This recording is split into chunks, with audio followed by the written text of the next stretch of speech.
नमो नारायण, राधे राधे। श्रीमद् भगवद गीता के 6ठे अध्याय जो कि अभ्यास योग का सिद्धांत है, भगवान अर्जुन से कहते हैं, हे अर्जुन, 15वें श्लोक में भगवान कहते हैं, ये जो 15वां श्लोक है, युञ्जन्नैव सदात्मानं योगी नियतमानसः शांतिम निर्माण परमां मत्संस्थामधिगच्छति।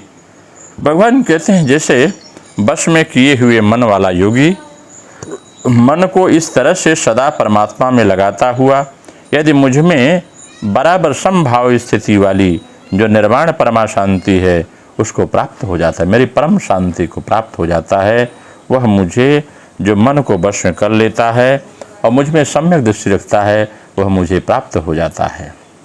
योगी नियत मानस है, जिसका मन पर अधिकार है वह नियत मानस है। साधक नियत मानस तभी हो सकता है जब उसके उद्देश्य से में केवल परमात्मा ही रहते हैं, परमात्मा के सिवा उसका और किसी के साथ संबंध नहीं होता। कारण कि जब तक उसका संबंध संसार के साथ बना रहता है तब तक उसका मन कभी स्थिर नहीं हो सकता। साधक में एक बड़ी गलती होती है कि वह अपने आप को गृहस्थ आदि मानता है और साधना ध्यान योग का करता है, जिससे ध्यान योग की सिद्धि जल्दी नहीं होती। अतः साधक को चाहे अपने आप को गृहस्थ, साधु, ब्राह्मण, क्षत्रिय, वैश्य, शूद्र या किसी वर्ण का, आश्रम का न मानकर केवल ऐसा माने कि मैं तो केवल ध्यान करने वाला हूँ, ध्यान से परमात्मा की प्राप्ति करना ही मेरा काम है, सांसारिक रिद्धि सिद्धि आदि को प्राप्त करना मेरा उद्देश्य नहीं है। इस प्रकार जब वह साधक अहमता का परिवर्तन होने पर मन स्वाभाविक ही नियत हो जाएगा, क्योंकि जहाँ अहमता होती है वहाँ ही अंतःकरण और बहिःकरण की स्वाभाविक प्रवृत्ति होती है।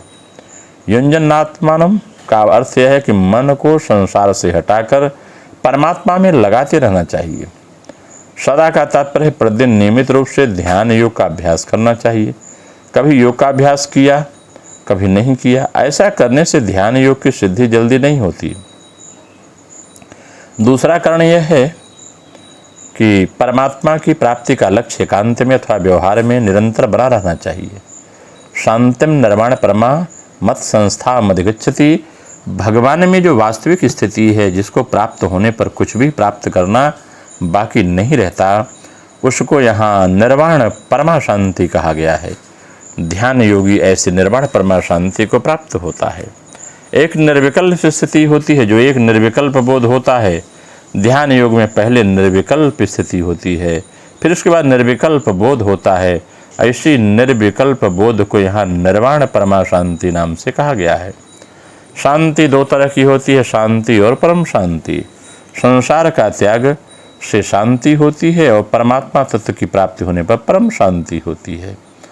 परम शांति, इसी परम शांति को गीता में नैष्ठिकी शांति, शांति अर्थ आदि नामों से यहाँ तक निर्वाण परमा शांति नाम से कहा गया है। अगर इसकी हम आध्यात्मिक और क्रियायोग के अभ्यास के ऊपर व्याख्या करें, जो मनुष्य साधना में परम शांति प्राप्त करता है तो कैसी स्थिति में अपने को रखता है।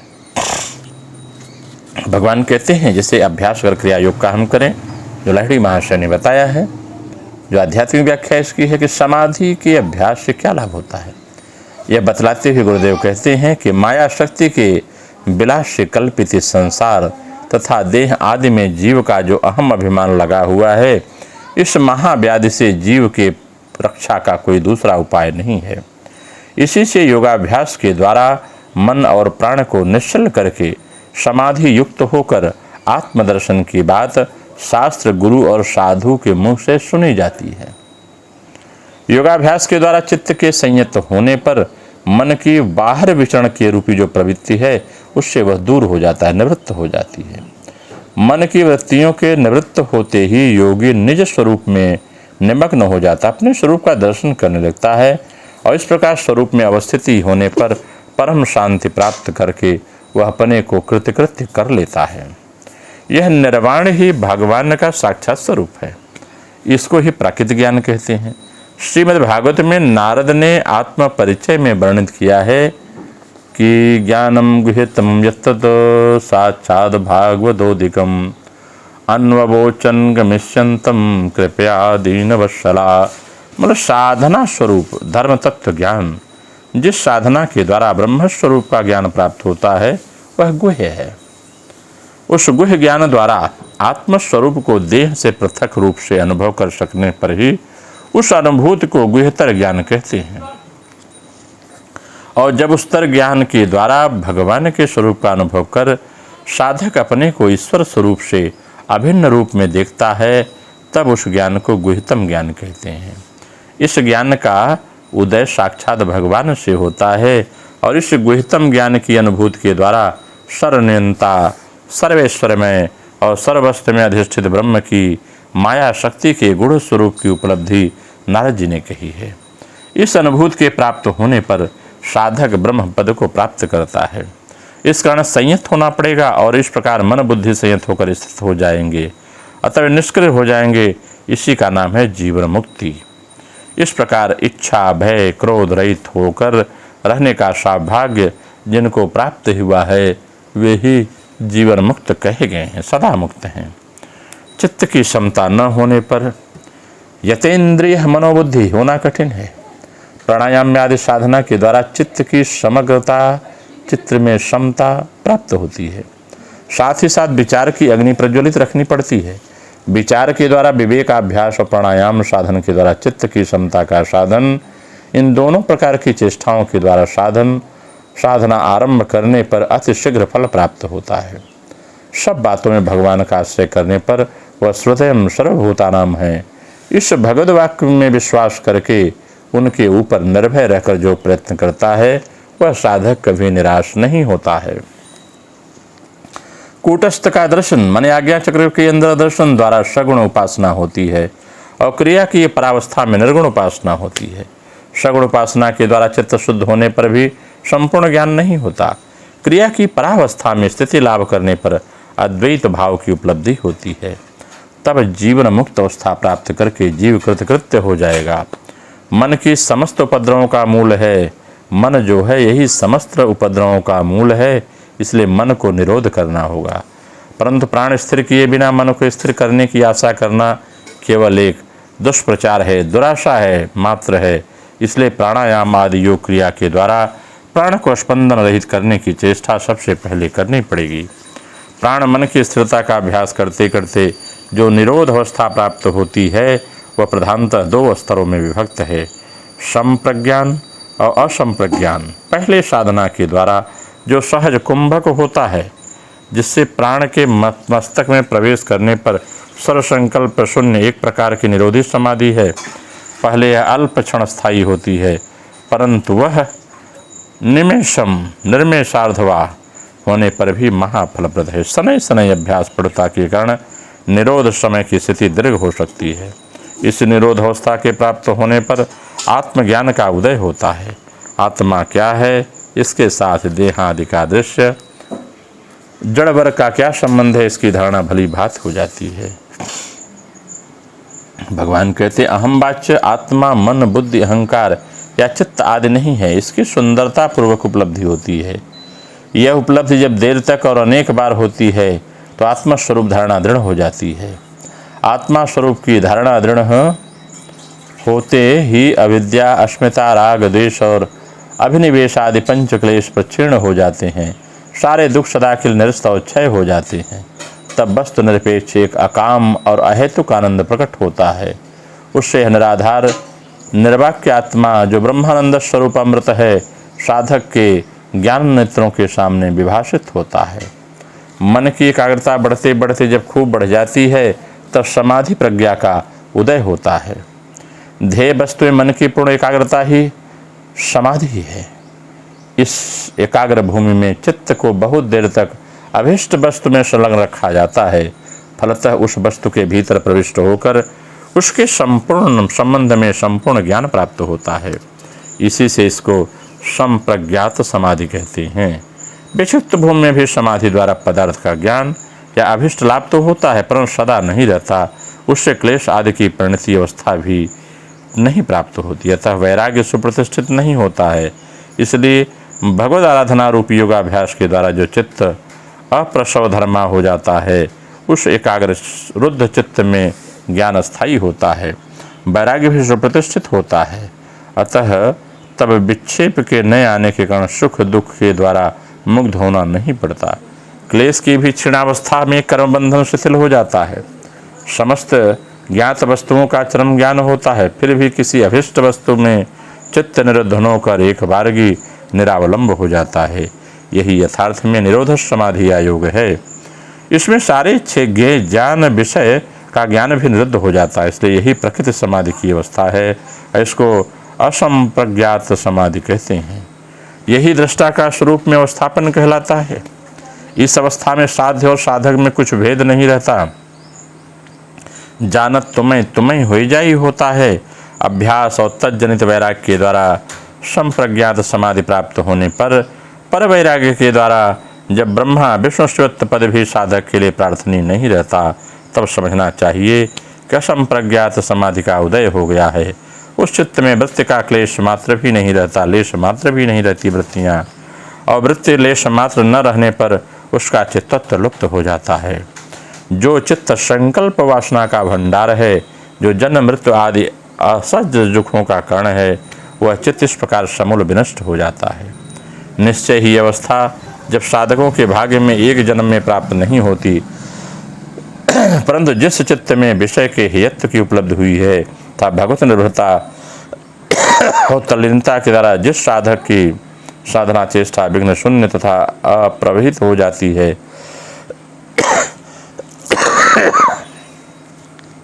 उस साधक को शीघ्र ही चरम अवस्था प्राप्त हो जाती है। और चरम अवस्था प्राप्त होने पर वह साधक भगवान का दर्शन प्राप्त कर लेता है। भगवत दर्शन होने पर चित्त में एकाग्रता आ जाती है। संप्रज्ञ समाधि वितर्क विचार आनंद और अस्मिता भेद चार प्रकार के होते हैं। चित्त वृत्तियाँ जब स्थूल विषय को लेकर निरुद्ध होती हैं, तब वितर्कानुगत संप्रज्ञात समाधि होती है। बहुत लोग समाधि क्या है जाने बिना ही अपने अभिष्ट विषय का चिंतन करते करते, मंत्र आदि का जप करते करते, नाम कीर्तन करते करते भी निरोध अवस्था को प्राप्त करते हैं। इसको भाव समाधि भी कहते हैं। कूटस्थ में ज्योति था नाना प्रकार की मूर्तियाँ देखते देखते जो चित्त में तन्मयता आ जाती है, वह भी उस प्रकार की स्थूल विषयक समाधि है, परंतु उसके द्वारा मुक्ति या चरम प्रज्ञा की प्राप्ति नहीं होती। उसके बाद जब दृष्टा की ओर लक्ष्य होता है, जगत की अनित्य भावना प्रबल होती है, तब विचार द्वारा सूक्ष्म ध्येय पदार्थ में चित्त की जो एकाग्रता दृष्ट होती है, वह कूटस्थ ज्योति के अंतर्गत सूक्ष्म बंध को देखते देखते वही वह आत्मा है, मेरा सर्वस्व है। इस प्रकार की भावना से भावित होकर जब चित्त मग्न होकर स्थित हो जाता है, तब वह विचारानुगत संप्रज्ञात समाधि होती है। तीसरा है आनंदगत संप्राप्त समाधि की अवस्था। इसमें इंद्रियों के विषय व्यापारहीन करके इंद्रिय चेष्टाओं को मन में ही विलीन करने पर जो सुखानुभूत होता है, वही आनंदानुगत संप्रज्ञात समाधि है। अस्मितानुगत समाधि एकात्मिक प्रत्यक्ष मात्र से जो संप्रज्ञान होता है, वही चित्र संप्रज्ञात समाधि है। कहते हैं अस्मिता का मैं, इसका केवल बोध मात्र ही समाधि का विषय होता है। बुद्धि या महत्त्व ही इस समस्त ज्ञान का ग्रहीता है। पुरुष या दृष्टा को अवलंबन करके ही इस ज्ञान का प्रकाश होता है। यह बुद्धि तत्व उस महचेतन पुरुष नहीं है, तब भी बुद्धि प्रतिष्ठित प्रतिबिंबित चैतन्य है, परंतु उस समय भी ज्ञान की पूर्ण निराधावस्था नहीं रहती, अतः उसे संप्रज्ञात समाधि नहीं कर सकती। जब मैं कुछ नहीं, मेरा कुछ नहीं, इस ज्ञान में प्रतिष्ठित होकर यह बुद्धि भी पराबुद्धि में प्रवेश करती है, तब चरम अपरोक्ष ज्ञान कैवल्य पद प्राप्त होता है। यही दृष्टा की स्वरूप की स्थिति है। गृहस्थाश्रम में रहकर समाधि की साधना नहीं हो सकती। इस बात में कुछ अयुक्ति जान पड़ती है, क्योंकि प्राचीन काल में अधिकांश ऋषि लोग गृहस्थाश्रम ही थे, गृहस्थी थे। वे स्त्री पुत्र के साथ रहकर भी गृहस्थ धर्म का पालन करते थे और साधना अभ्यास में भी रत रहते थे। समाधि साधना के सिवा परमात्मा कोई निगूढ़ भाव से प्राप्त करने का और कोई सुगम उपाय नहीं है। निश्चय ही घर में रहकर सदा ध्यान निरत रहना चाहिए, अथवा समाधि अत्यंत कठिन व्यापार है, इसमें तनिक संदेह नहीं, लेकिन बहुधा यह एक प्रकार से असंभव ही है, ऐसा कहा जाता है। परंतु मेरे विचार से घर से बाहर जाकर भी समाधि साधना खूब आसान हो जाएगा, ऐसा नहीं है। समाधि साधना क्या वस्तु है, इसे एक बार भली बात समझने की चेष्टा करें। समाधि साधना क्या है और उसका अनुष्ठान कैसे किया जाता है, इसकी शिक्षा प्रणाली उपदेश श्री भगवान ने अर्जुन के यथेष रूप से बतलाया है। और वह गृहस्थ ही थे। संसार में 15.16 आने तो गृहस्थ ही थे। उनके लिए जो संभव नहीं है, ऐसी शिक्षा देने की आवश्यकता क्या थी। असली बात तो समाधि साधन है, जिसे हम समझ नहीं पाते। यह किसी प्रकार की कसरत नहीं है। चित्त में जो अनेक वृत्तियां निरंतर प्रकट होती रहती हैं, उनके निरोध का नाम ही योगाभ्यास है। एकाग्रता का अभ्यास जब गंभीरता से गंभीरतर होने लगता है, तभी मन निरुद्ध होता है। यह निरोधावस्था जब दीर्घ काल तक स्थायी होती है, तो उसे समाधि कहते हैं। परंतु केवल निरुद्ध भाव को ही समाधि नहीं कहते। शकुंतला दुष्यंत का चिंतन करते करते इतना ध्यानमग्न हो गई थी कि पास में स्थित दुर्वासा मुनि के आने और उनके द्वारा शाप देने की बात से अवगत न हो सकी। यह मन की यथेष्ट एकाग्रता होते हुए भी समाधि नहीं कहला सकती। ध्येय विषय मन की अत्यंत एकाग्रता और उसको भगवान में अर्पित करने पर ही यह प्रकृत समाधि हो सकती है। गीता में भगवान ने इसकी चर्चा की है। बाह्य वस्तु में समाधि से व्युत्पथित होने के बाद भी जिसकी यह अवस्था रहती वही योगी है। बाह्य वस्तु के चिंतन में भी लोगों का चित्त कभी कभी एकाग्र हो जाता है, परंतु उसके द्वारा प्रकृत निरोधावस्था नहीं आती। उसमें ब्रह्म भाव में भावित होकर तदाकार कारित हो सके। ब्रज गोपिकाएं भी श्री कृष्ण के ध्यान में आत्मविस्मृत हो गई थी, जगत को भूल गई थी। योगाभ्यास के समय प्राणायाम साधना के द्वारा योगी का चित्त स्पंदन शून्य होते होते देह ज्ञान विलुप्त हो जाता है। तब मिथ्या मय को वह मय रूप में बोध नहीं करता। उस समय मन और वासना के न रहने पर जो एक विशुद्ध चैतन्य का बोध होता है, वह सर्वव्यापक होता है, सब कुछ वही है। इस प्रकार बोध की उस समय जो एक अखंड धारा प्रवाहित होती है, उसे आत्मबोध कहते हैं। इस अवस्था में परिच्छिन्न अहम ज्ञान का बोध न रहने के कारण विविध भावनाओं का या बोधों का स्पंदन भी लुप्त हो जाता है। अतः उस दुर्भ मुहूर्त में अहम भोक्ता अहम कर्ता रूपी वृथाभिमान मन से सदा के लिए दूर हो जाता है। तभी प्रकृति प्राणायाम होता है, अर्थात प्राण के आयाम का विस्तार का अनुभव होता है। इसी अवस्था को लक्ष्य करके ज्ञानी लोग कहते हैं कि चित्त में जो सर्वदा अनुरत संकल्प की तरंगे उठ रही हैं, उनको भी ब्रह्म भाव से भावित करना होगा। जल और तरंग भिन्न नहीं है, समस्त स्पंदनों में एक चिर स्थिर अवस्था विद्यमान है, इसकी धारणा करनी होगी। केवल चिंता द्वारा ही वह अवस्था प्राप्त नहीं होती। चिंता में मन रह ही जाता है और निश्चिंत भाव ही ब्रह्म स्वरूप है। अतः संकल्प या मनोधैर्य को बचाए रखने से ब्रह्म स्वरूप की प्राप्ति न होगी। इसके लिए क्या करना होगा? कहते हैं इसके लिए वस्तुतः जो निज स्वरूप है, उस स्वरूप में लौट आना होगा। चैतन्य जब चैत्य विषय के उन्मुख होता है, तो उन्मुखी भाव को ही संकल्प कहते हैं। परब्रह्म जब अपनी शक्ति के विषयों में भावना युक्त होते हैं, स्पंदित होते हैं, तो स्पंदन ही जीव जगत और ब्रह्मांड के रूप में परिणत होता है। शुद्र भाव में रहने पर भी वह संकल्प या स्पंदन प्रत्येक जीव में रहता है, और जब तक बना रहेगा तब तक मन की बहिर्मुखता लुप्त नहीं होगी। इसी कारण संकल्प के उपशमन के सिवा किसी अन्य उपाय से जीव ब्रह्म भाव को प्राप्त नहीं हो सकता। विषयों में दोष दर्शन करते करते विषय स्पृहा कुछ सम तो हो जाता है, परंतु विषयाभिलाषा निशेष रूप से नहीं छोड़ती। यहाँ तक कि विषय से दूर जंगल में चले जाने पर भी विषय संग नहीं छोड़ता, क्योंकि मन विषयों के साथ बधा होता है। स्पंदन ही मन है, वही जगत है, तथा मन ही प्राण है और वही स्पंदन है, एक दूसरे से पृथक नहीं है। अतः दोनों में से एक के रहने पर दोनों का रहना होता है। अस्तः गृह त्याग करने पर भी चित्त निरुद्ध नहीं होगा। चित्त शुद्ध न हुआ तो वन में जाने पर भी विषय वासना की निवृत्ति नहीं होगी। इसलिए घर में रहो या वन में जाओ, सर्वत्र चित्त निरोध का अभ्यास करना आवश्यक है। चित्त को कदापि बाहर दौड़ने देना ठीक नहीं होगा। इस प्रकार दृढ़ संकल्प होने पर भी चित्त को वृत्ति शून्य बनाना संभव नहीं है। चित्त को वृत्ति शून्य करने के लिए चित्त बुद्बुद का उपस्थित स्थान जो जल तरंग रूप प्राण है, उस प्राण को सर्वप्रथम रोकना होगा।